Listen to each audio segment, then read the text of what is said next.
Class 4 আজকে বাংলার activity অর্থাৎ দ্বিতীয় পর্বে অ্যাক্টিভিটি। প্রথম পর্বে তোমরা একটা অ্যাক্টিভিটি পেয়েছো, দ্বিতীয় পর্বে একটা অ্যাক্টিভিটি স্কুল থেকে পেয়েছো। তার উত্তরগুলো আমি একটু করে দিচ্ছি, দেখে নাও। আমি তো আগের ভিডিও বলে দিয়েছি একটু বেশি বেশি লিখতে হয়, কারণ অ্যাক্টিভিটি সবসময় বেশি বেশি লিখতে হয় আর নিজের হাতে লিখতে হয়। মানে মাকে বা স্যারকে দিয়ে বা বাবাকে দিয়ে লেখানো যাবে না, নিজে লিখতে হবে। দেখো এরকম খাতা মার্জিন দিতে হবে। মার্জিন দেওয়ার পর প্রথমে বিদ্যালয়ের নাম লিখবে, তারপর তোমার নাম লিখবে, শ্রেণী লিখবে, রোল নাম্বার লিখবে এবং বিভাগ থাকলে সেকশন তোমার থাকলে লিখবে। আর বিষয় তো আমরা জানি বাংলা, মডেল অ্যাক্টিভিটি টাস্ক সেটা লিখে দেবে।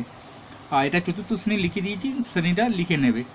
চলো আমরা প্রথম প্রশ্নগুলো দেখিনি কি কি প্রশ্ন আছে। প্রথম প্রশ্নটা আছে সন্দেহ নেই মাত্র কোন বিষয়ে কবির কোনো সন্দেহ নেই। উত্তরটা হচ্ছে কবি সুনির্মল বসুর লেখা সবার আমি ছাত্র, এটা একটা হাইপেন দেবে ভালো হবে, সবার আমি ছাত্র কবিতায় কবির ভাবনায় তিনি বিশ্বজোড়া পাঠশালার সবার ছাত্র। নানান ভাবের নতুন জিনিস তিনি দিবারাত্র শিখছেন। পৃথিবীর এই বিরাট খাতায় পাঠ্যে যেসব পাতার পাতায় শিখছেন সেই সবের কৌতূহলে কোনো সন্দেহ নেই। চলো তারপরে আমরা পড়ে নিচ্ছি নরহরি দাস গল্পে বাঘ, শিয়াল আর ছাগলছানাকে তোমার কেমন লাগে, এর দ্বিতীয় প্রশ্নে আছে।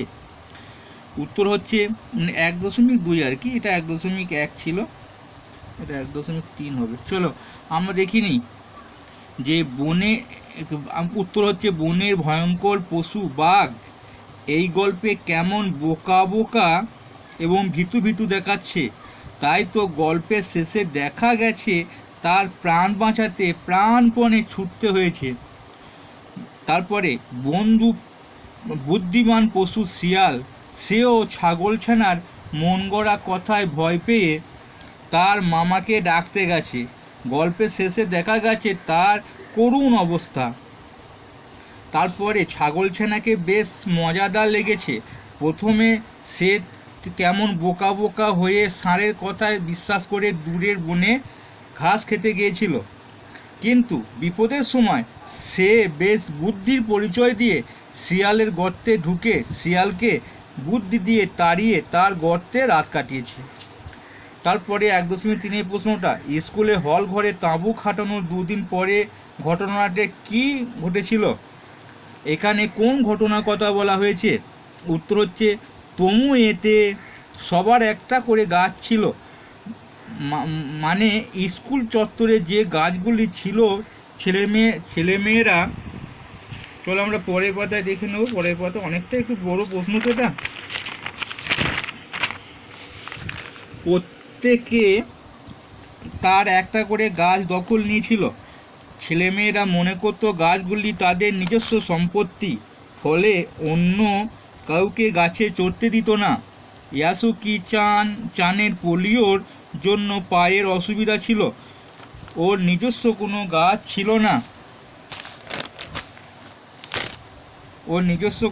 ছিল না, তাই স্কুলের হল ঘরে তাঁবু খাটানোর দিনে ইয়াসুকি চানকে ওর গাছে ওঠার জন্য চান নিমন্ত্রণ জানিয়েছিল, মানে ওই দিনকে নিমন্ত্রণটা জানিয়েছিল। আম বাগিচা, পরের প্রশ্ন 1.4 আম বাগিচার তলায় যেন তারা হেসেছে, এ কথা বলা হয়েছে কেন।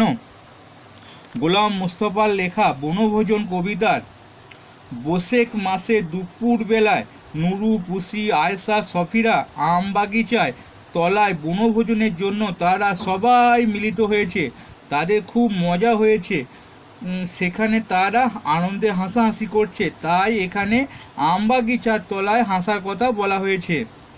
তারপরে প্রশ্ন বিচিত্র স্বাদ কবিতায় রাতের দৃশ্য কথকের চোখে কিভাবে ধরা পড়েছে, আমরা দেখতে পাচ্ছি প্রশ্নটা। উত্তর হচ্ছে রবীন্দ্রনাথ ঠাকুরের লেখা বিচিত্র স্বাদ কবিতায় কথকের রাত্রে জানলা দিয়ে পথের দিকে দেখে, কথক রাত্রে জানলা দিয়ে পথের দিকে দেখে পাগড়ি পরে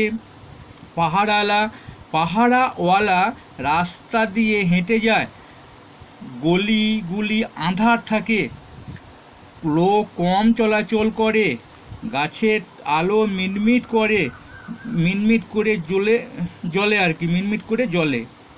পাহারাওয়ালা লণ্ঠন হাতে ঝুলিয়ে দরজায় দাঁড়িয়ে থাকে ইত্যাদি দৃশ্য দেখে। তারপরে ব্যাকরণ বা গ্রামার থেকে, ব্যাকরণ থেকে পড়েছে দুদেশনাকে তালবস্য পেটকাটা মধ্যস্ব দন্তস্ব কে উষ্ম ধ্বনি বলা হয় কেন? তালবস্য উত্তর হচ্ছে তালবস্য পেটকাটা মধ্যস্ব দন্তেস্ব ব্যঞ্জন ধ্বনিগুলি আর কি, ধ্বনির উচ্চারণের ধ্বনিগুলির রেশ টেনে রাখা যায়, তাই তালবস্য পেটকাটা মধ্যস্ব দন্তেস্বকে উষ্ম ধ্বনি বলে, মানে অনেকক্ষণ রেশটাকে টেনে রাখা যায়।